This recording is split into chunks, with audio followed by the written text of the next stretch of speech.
గత 11 నెలలుగా ఆయన పరిపాలన మీ దృష్టికి తీసుకురావాలి కదా. ఆయన పరిపాలన ఎలా ఉందంటే మొట్టమొదటి నెల నా మీద ఒక అభియోగంతో వచ్చారు. ఏమని? దేవుని బంధని మాజీ ఎమ్మెల్యే గారు కబ్జా చేసి అమ్మేశారు అని చెప్పి అక్కడున్న సర్వేరాల్లో ఎవరు రిలేటర్ వేసుకుంటే ఆ సర్వేరాన్ని పడగొట్టడం జరిగింది. అయితే నేను అసలు వాస్తవం ఏంటి అనేది అడిగితే 11 నెలలు ఇప్పటికి అయింది. ఇప్పటివరకు దాని మీద చర్యలు లేవు. నిజంగా మాజీ ఎమ్మెల్యే గారు అని నేను ఎటువంటి కబ్జా చేస్తే నేను ఎటువంటి చర్యలు తీసుకున్నా నేను సిద్ధంగా ఉన్నాను. కానీ నువ్వు ఆ రిలేటర్ని బెదిరించి మొన్న తీసుకున్న ఎక్స్యూవీ శివరన్నాడు కానీ నేను తీసుకున్న ఫార్చునర్ కానీ లేదా విజయనగరంలో ఉన్న అపార్ట్మెంట్ కానీ ఇవి మీకు ఎలా వచ్చాయి? విజయవాడలోని అపార్ట్మెంట్ కానీ మీకు ఎలా వచ్చే? లంచాల రూపంలో రాలేదా?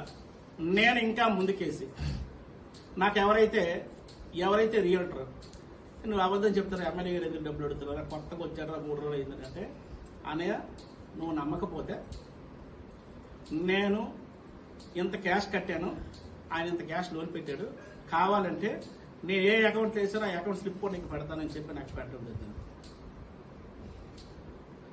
ఇది నేను అన్ని విధాల పూర్తి ఇన్ఫర్మేషన్తో చేయడం జరిగింది. అయితే నువ్వేమో దేవుడి బంధం మీద ఇది జరిగిందని చెప్పావు, తర్వాత ఏంటిని కబ్జాలు జరిగాయని చెప్పావు. అక్కడ మీ మాజీ కౌన్సిలర్ మీ పట్టణ నాయకుడు వచ్చి సార్ ఇక్కడ ఈ ఇల్లు ఏంటి ఇవేటి ఇదంతా కబ్జా జరిగింది అని అంటే సార్ దీన్ని సబ్ కలెక్టర్ గారు అప్పుడు శ్వేతమాంత గారు పట్టాలు ఇచ్చారని చెప్పేసి చెప్పడం జరిగింది. ఒకవేళ మీరు సెల్ఫ్ డిక్లేర్డ్ ఎమ్మెల్యే గారు కదా, మేధావి చెప్పుకునే ఎమ్మెల్యే గారు కదా, మీరు తెలివైన వాళ్ళు కదా, అయ్యా నువ్వు మా పార్టీ నాయకుడు అయితే అవ్వచ్చు, పట్టాలు ఎవరైనా సబ్ కలెక్టర్ ఇస్తారా? ఎంఆర్ఓ గారికి ఇస్తారు కదా, ఎంఆర్ఓ గారైనా చెరువులో ఎందుకు పట్టాలు ఇస్తారు అని చెప్పాల్సిన బాధ్యత మీకు ఉంది కదా. మరి ఇప్పుడు వరకు దేవుని బంధుపై చర్యలు ఏవి? ఎందుకు చర్యలు తీసుకోలేదు? దాంట్లో ఉండే అక్రమదారులు ఎవరు?